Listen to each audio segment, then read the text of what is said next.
They said a man could lose his soul out on the prairie and never hear the moment it slipped away. But Elias Boone had begun to think the quieter truth was worse. Sometimes a man kept living long after the best part of him had gone still.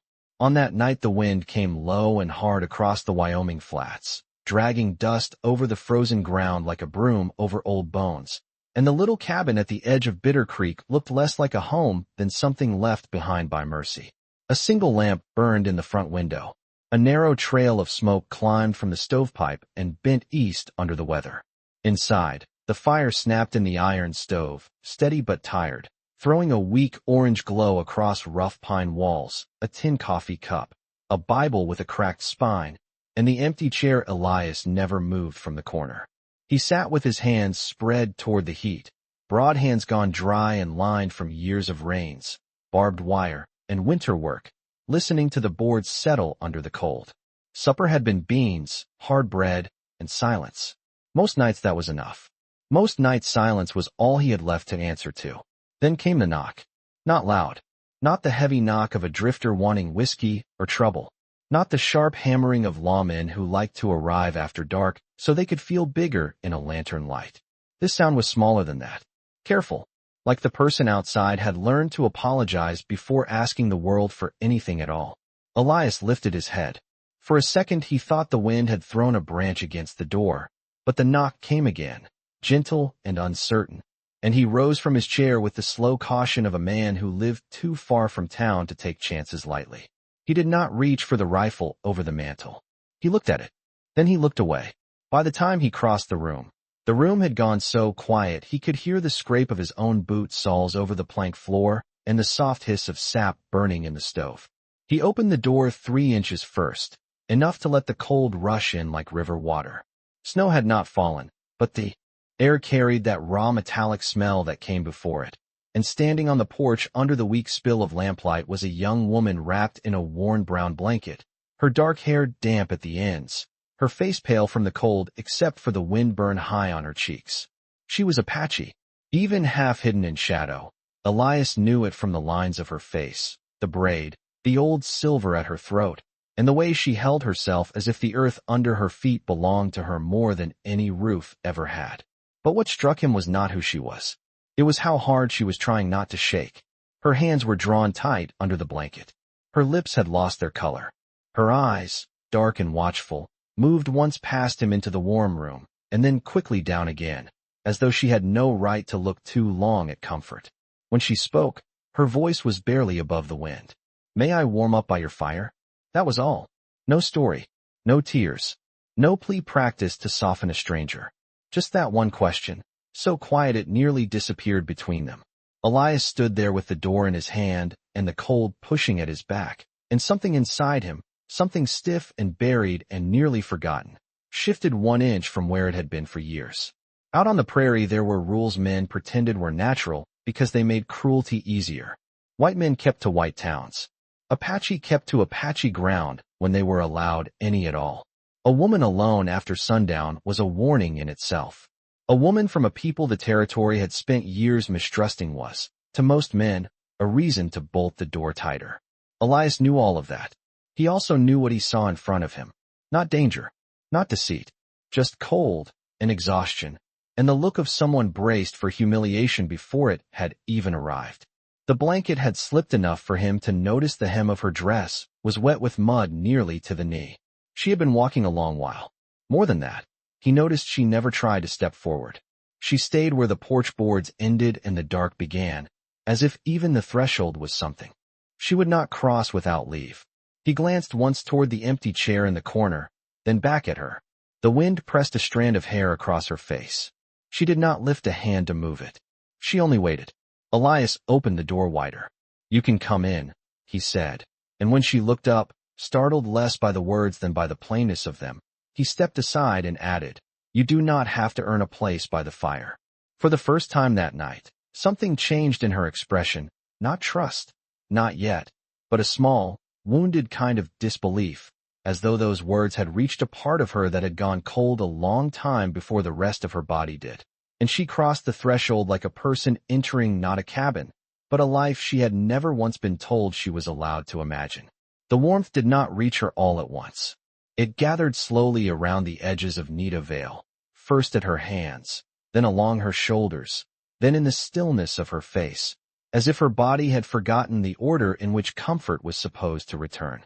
Elias closed the door against the wind and set the bar in place without a word, not to trap her, only to quiet the draft that leaked through the frame.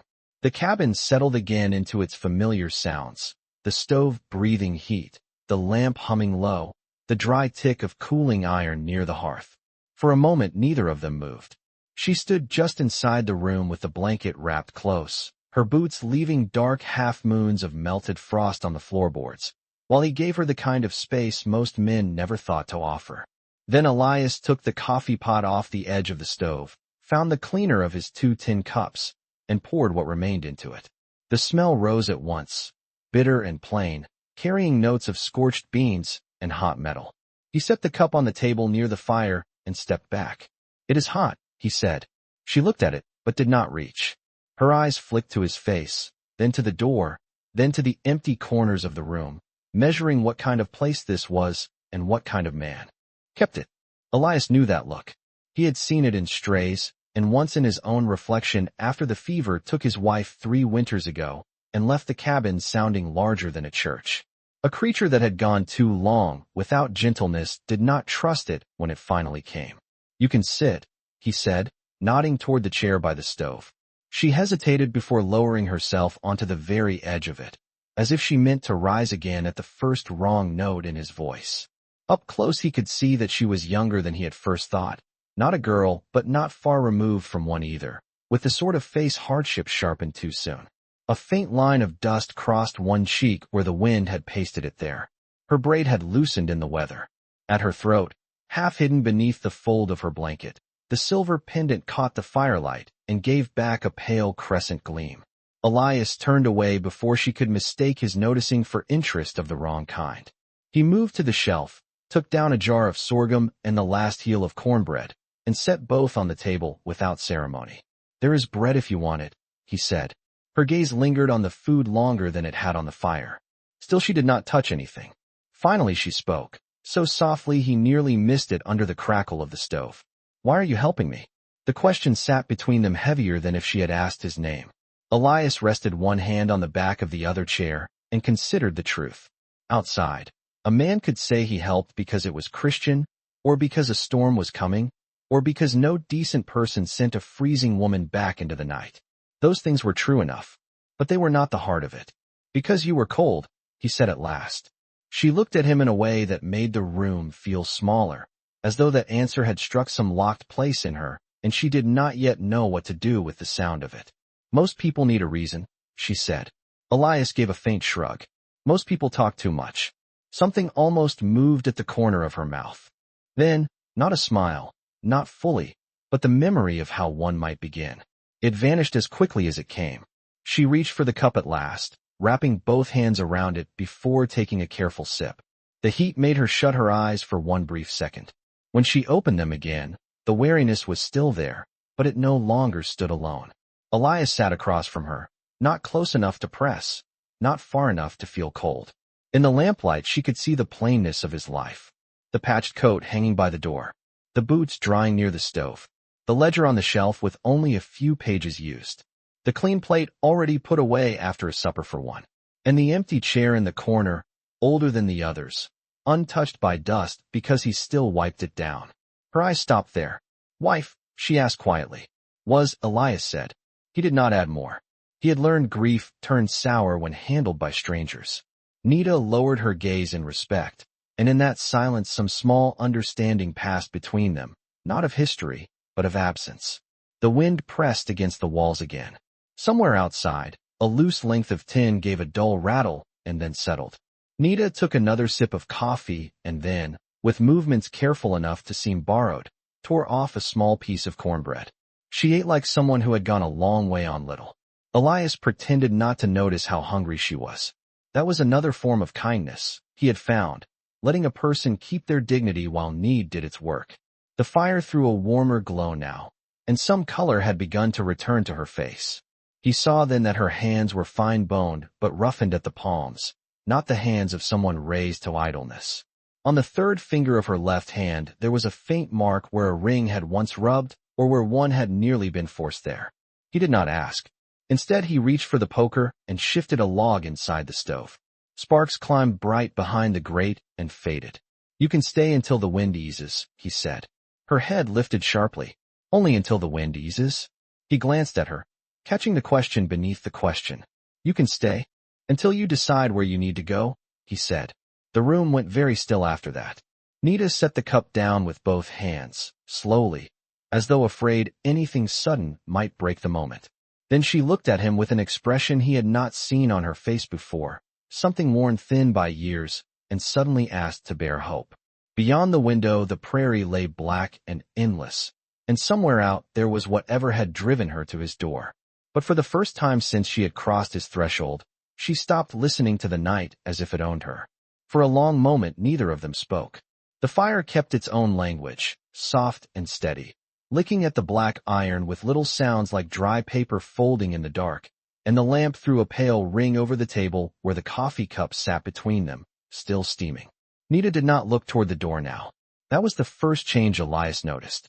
Since she had stepped inside, some part of her had remained turned toward escape, like a deer keeping one ear on the timber line even while it drank.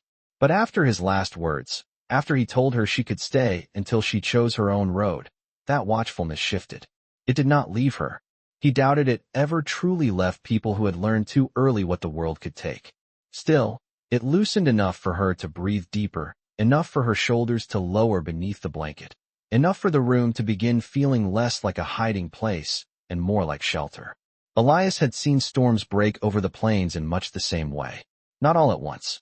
First the air changed, then the horses settled, then the sky gave up pretending it would hold. He leaned back in his chair and studied the stove door instead of studying her. There was mercy in that too. A person should not have to defend herself from gratitude when she was only just beginning to feel it. Nita reached again for the cornbread, this time without asking permission from the air. She ate another small piece, then another, each bite careful but no longer ashamed. The silver pendant at her throat slipped into clearer view when she adjusted the blanket. It was no grand piece, only a half-moon of worn metal on a leather cord. Yet something about it bothered the edges of Elias Boone's memory. Not with fear, with recognition. He had seen a shape like that once before, years ago, in the palm of his mother's hand while she sat by this same stove and told stories in the kind of low voice people used for things that mattered. He could almost hear her now. "Not every debt is written in ink, Elias. Some are carried in kindness until the right season comes." He had not thought of those words in a long while. The old memories in him had a habit of staying buried unless winter dragged them up. Nita caught him glancing at the pendant and drew the blanket closed over it at once. The motion was small, but swift enough to remind him that caution was still seated in the room between them. "I am sorry," he said. "I did not mean to stare." She held his gaze for a moment, measuring whether apology sounded natural in a white man's mouth or borrowed for convenience. Then she gave a single nod. "Most do not say sorry," she said. Elias looked down at his hands. "Most should." Another stillness followed, but it was not the same as before. It had edges now, and curiosity. Outside, the wind moved around the cabin in long, lonely passes, making the eaves whisper. Somewhere a horse in the lean-to shifted weight and stamped once in the straw. Elias knew the sound would tell her there were animals outside, a man alone inside, and not much distance between this room and the rest of the world. Yet she did not rise. That told him something too. She had begun, if not to trust him, then at least to trust the shape of the night under his roof. He reached for the kettle and poured more hot water into the pot, stretching the coffee thin the way a rancher stretched everything in winter. The smell came up lighter this time, mostly heat and memory. He set it back on the stove and asked, "You came on foot?" Nita looked at the floorboards before answering. "For the last few miles, yes." Few miles could mean 3 or 10 depending on pride, and pride had a way of growing in rough country because a person needed something to stand upright by. Elias did not press. He only nodded and said, "Roads are mean after sundown." Her eyes lifted to him then. "So are people." The truth of it settled quietly in the room. Elias had no answer worth wasting breath on. He knew the town 20 miles south. Knew the way men at the saloon laughed too long at stories that should have shamed them. Knew how a sheriff's badge could make a narrow mind feel righteous. Knew that women traveling alone learned fast how to become shadows, and women who were Apache learned faster still. He felt a tired anger move through him, not hot, not wild, but old and familiar, like a coal that had never quite gone out. "You do not have to tell me anything tonight," he said. Her expression changed again, softer this time, though something behind it remained wary. "Why not?" "Because a person ought to be warm before she is questioned." Nita looked at him, then as though he had spoken in a language she had heard once in childhood and nearly forgotten existed. Firelight rested against one side of her face and left the other in shadow, and Elias thought she looked less like someone passing through his door than someone standing on the thin line between two lives. When she finally spoke, her voice was careful, but there was more of herself in it now. "My father used to say a good fire shows the truth about a house." Elias glanced around at the rough walls, the plain table, the mended curtains, the saddle soap on the shelf, the cast-iron pan hanging by the stove. "Then what does this one say?" Nita wrapped both hands around the tin cup and looked into the dark surface as if reading there. "It says someone stayed," she said. The words landed deeper than she could have known. Elias did not move for several seconds. Most folks in town would have said his cabin told a smaller story, about a rancher too set in his ways to leave, a widower grown stiff with loneliness, a man with too little business and too much silence. But that was not what she saw. She saw staying, holding ground, keeping the lamp lit. There was honor in that, though he had long ago quit expecting anyone to name it. He let out a breath he did not know he had been holding. "My mother used to say much the same," he said. Nita's eyes lifted. "Your mother was wise." He almost smiled. "She was difficult." Which is close. This time the ghost of a smile reached her mouth and remained there a heartbeat longer. In another life, in another season, that might have been nothing. But in that little cabin, with the cold pressing against the walls and two strangers measuring the distance between fear and grace, it felt like the first crack of dawn under a shut door. Then Nita's hand shifted as she lowered the cup, and the blanket slipped just enough for Elias to see a faint tear along her sleeve and the careful way she guarded one side of herself, not hurt badly, but tender from a long road and worse company than the wind. He said nothing of it. Instead he rose, crossed to the washstand, and brought back a folded clean cloth and a small blue bottle of liniment his wife had once sworn by for every kind of ache Providence allowed. He set them on the table between them and stepped back. "This may help," he said. Nita stared at the cloth, then at the bottle, then at him. Her eyes narrowed, not with offense, but with the confusion of someone used to being offered comfort without cost. The room held still around that moment. Even the stove seemed to quiet. She looked down at the cloth again, and when she finally lifted her gaze, there was something in it that had not been there when she knocked on his door. It was not safety yet. It was not peace. But it was the beginning of belief, and for a woman who had come in from the dark expecting only a little heat, that was already more dangerous and more precious than fire. For several seconds Nita did not touch the cloth or the small blue bottle. She only looked at them as though kindness itself had been set on the table, and she was trying to decide whether it was real or only another shape trouble knew how to wear. The fire burned lower for a moment, then caught again with a soft rush that filled the cabin with moving light. Elias remained where he was, one hand resting on the back of his chair, his face calm, his posture easy, in the careful way of a man who understood that gentleness sometimes meant standing still. Nita glanced from the cloth to the bottle and then to him. "You leave medicine on the table for all strangers who come to your door?" she asked. Elias answered without hurry. "Only the ones who look like they have been walking too long through weather and other people." Her eyes narrowed, not in anger, but in the old habit of testing words for splinters. "And if I am lying? Then you are warm while doing it," he said. That nearly brought the strange little smile back to her face, but this time it faded under something heavier. She lowered her gaze to the bottle. The label had long since peeled away, leaving only the blue glass and the memory of a town store 20 miles south, where such things sat beside lamp oil and sewing needles. "I do not know what you expect from me," she said. Elias looked at her for a long moment, the kind of look that did not try to enter a person, only wait where he could be seen clearly. "Nothing tonight," he said. Nita gave a quiet breath that could have been disbelief or relief. Men say that before they ask for something else. The words did not come sharp. They came worn. That made them land harder. Elias glanced toward the stove and shifted his attention there, as though giving her pain the dignity of not being stared at. The orange light moved over the floorboards, over the rough table, over the old Bible, over the empty chair in the corner that seemed to hold its own share of silence. He thought of all the things a person could survive and still carry like winter in the bones. "I am not other men," he said at last, but he said it plain, without pride, because any fool could claim difference. The hard part was proving it one small moment at a time. Nita studied him while the wind sighed against the walls. Somewhere outside the horse shifted again, leather creaking in the lean-to, and the sound seemed to remind her how far from town this place really was. One cabin, one rancher, one stretch of dark prairie reaching in every direction for miles. If fear had returned to her then, it did not show the same way. It had before. It sat quieter now, beside thought. She touched the folded cloth with 2 fingers, almost expecting it to vanish. Then she drew her hand back. "My father taught me never to owe more than I can repay," she said. Elias leaned down and nudged the liniment bottle an inch closer to her. "Then do not call it a debt. Call it a cold night and a man with decent shelves." Her gaze dropped again, and this time when she looked up there was no challenge in it, only an uncertainty that seemed even harder for her to bear.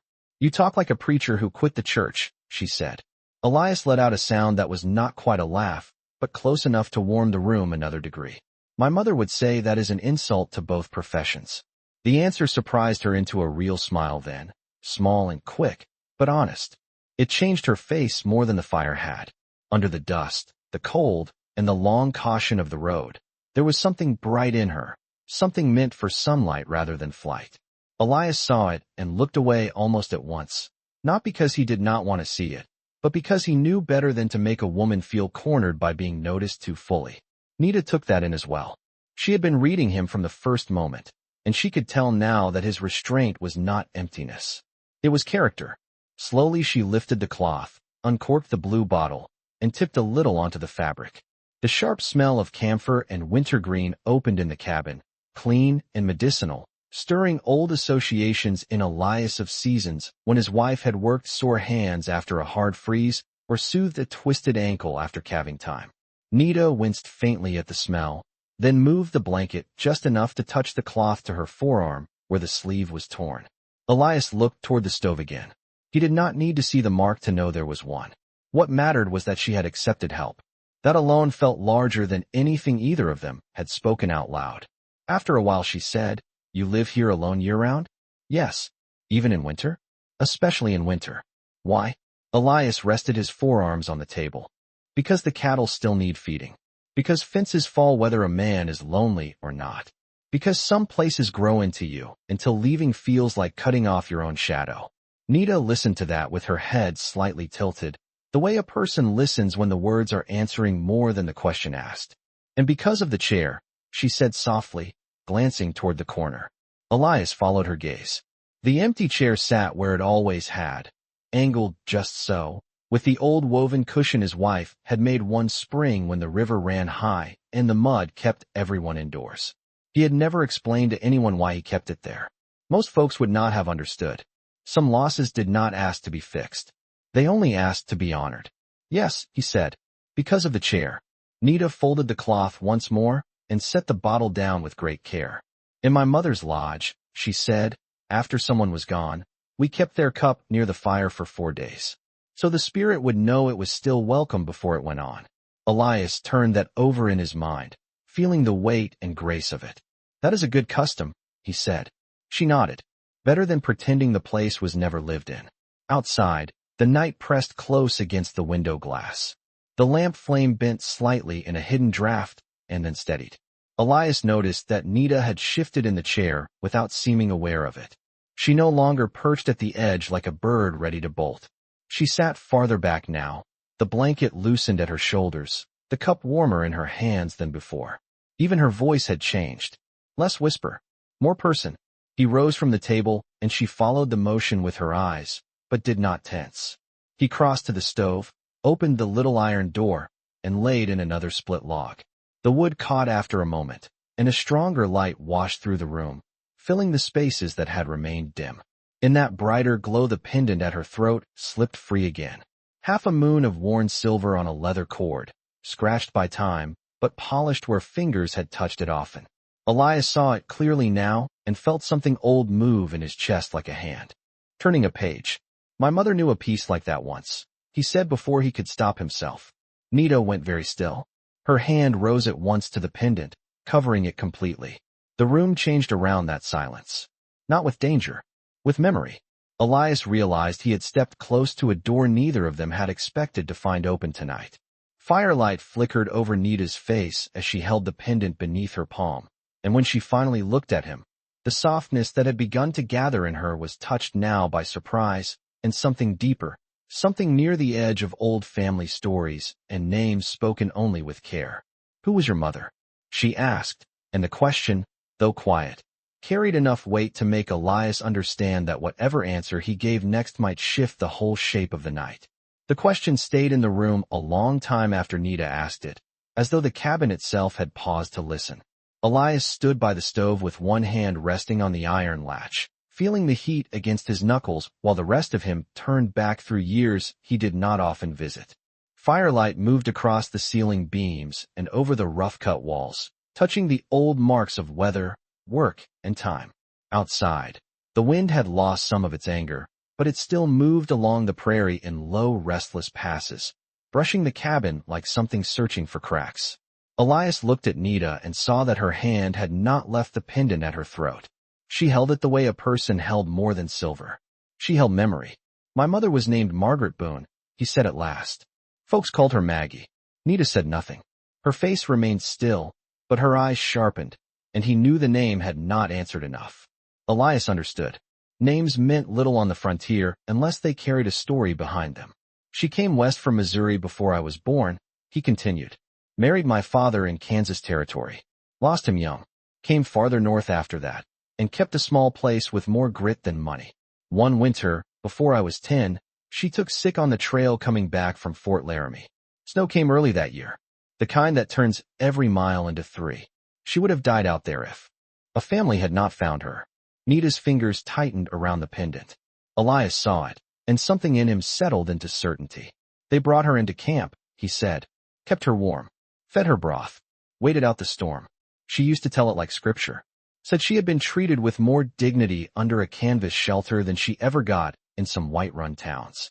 He gave a faint breath through his nose, something close to regret and admiration at once. She never forgot it.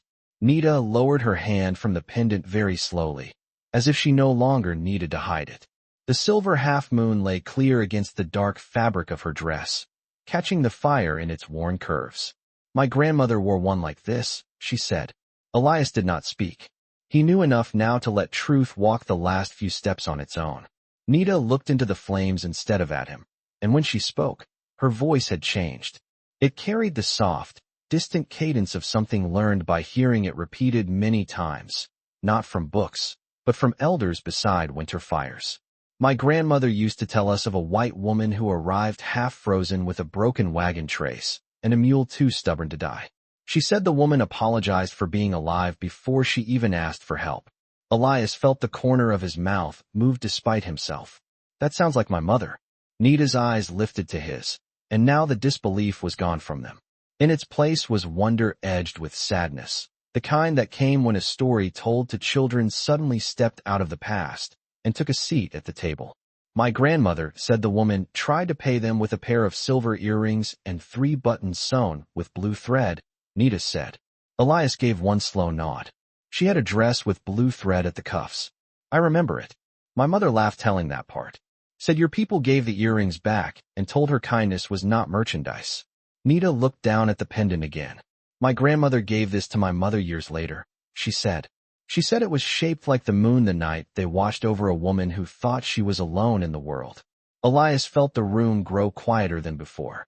It was a strange thing to realize that a story from a mother's mouth and a keepsake from a grandmother's hand had traveled all those years only to meet again in a small cabin at the edge of Bitter Creek.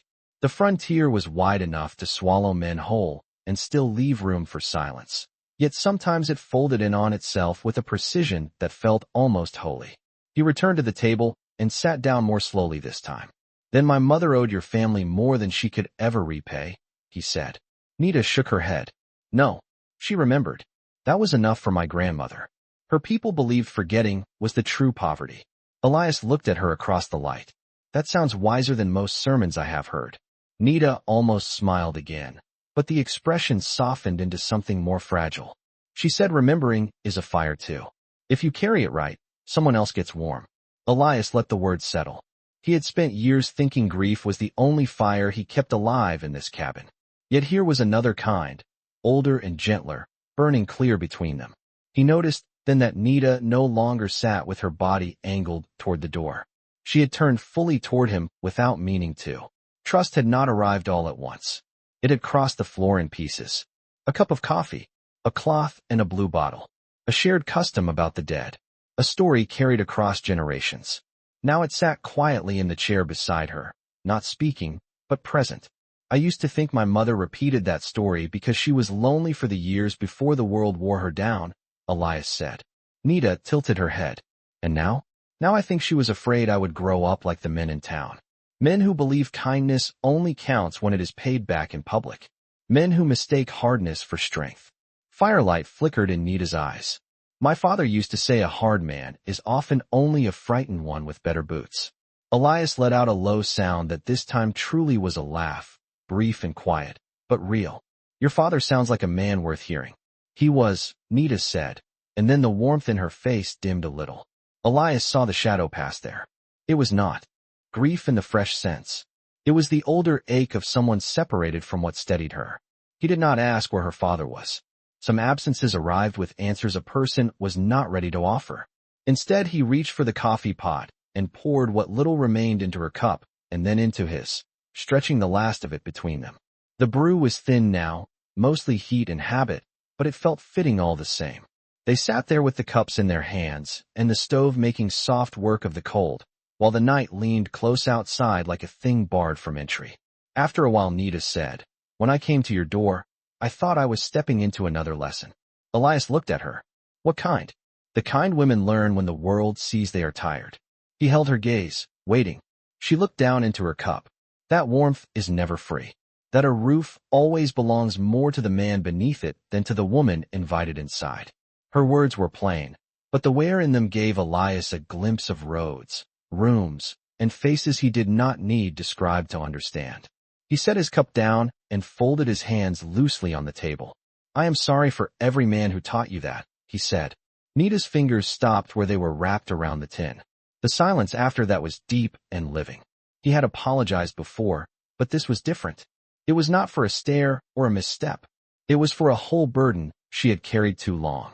When she finally looked at him, her eyes shone with something firelight alone could not explain. In my language, she said softly, there is a phrase for when a person gives back part of your name without knowing they took it. Elias did not speak. She drew one slow breath and went on. That is what your words feel like tonight. He felt that in his chest with a force gentler than pain and more lasting. For the first time since she entered, he understood fully that what sat before him was not simply a traveler pausing by his fire.